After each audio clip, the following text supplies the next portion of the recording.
Welcome to the Miami Heat Zone podcast, guys. We're pushing to 6,000 subscribers. We're halfway to that goal. Make sure that you hit the subscribe button. Make sure that you like the video. Thank you guys for all the support. So before I even read this report, I do not want Middleton on this team. He's old, broken down. I do not want him on the Miami Heat. I just got to clear that out of the way first. The Milwaukee Bucks remain interested in Jimmy Butler and are reportedly willing to trade Khris Middleton to acquire him. Now, amid rumors surrounding Butler and the Bucks possibly emerging as the main dark horse to land him in a trade deadline blockbuster, the one thing that everyone needs to be aware of is that Milwaukee is a second apron team. So aside from Miami's option on what the Bucks have to offer, that is the only real scenario in which Milwaukee would be willing to move Middleton before this year's trade deadline, sources said. But once again, I do not want Middleton on this roster. It's funny because Giannis, he's going to put pressure on the front office. To be honest, the Milwaukee Bucks, they should have traded Middleton instead of Jrue Holiday. They should have kept Jrue Holiday, and then they should have got Damian Lillard. That would have been my choice. But let me know what you guys think in the comments, because like I said, there's going to be a bunch of dark horse teams.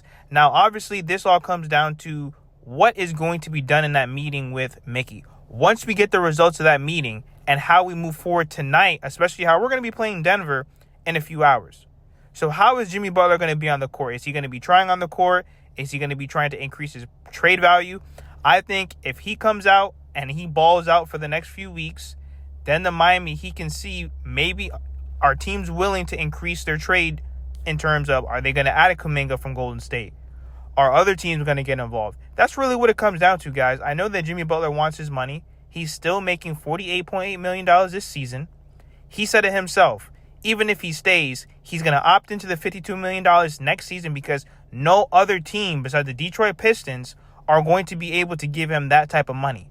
Trying to find cap space right now in this new CBA and the second apron and all these rules has hindered, multiple all-stars from being on the same team.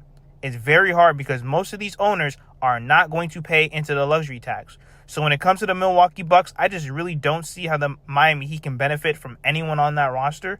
I know people mention Portis and Brook Lopez, but those guys they're old. I know they bring size, but they don't bring that good value that the Miami Heat want. They want, guys that are win-now players, but they also don't want long-term salary. But let me know what you guys think. It's going to have to be a 3, 4, 5-team deal to get something done. But once again, I don't see Pat Riley sending Jimmy Butler to a rival in his conference. Most likely, if he's traded this season, he's headed out west. Hit that subscribe button. We're pushing to 6,000 subscribers.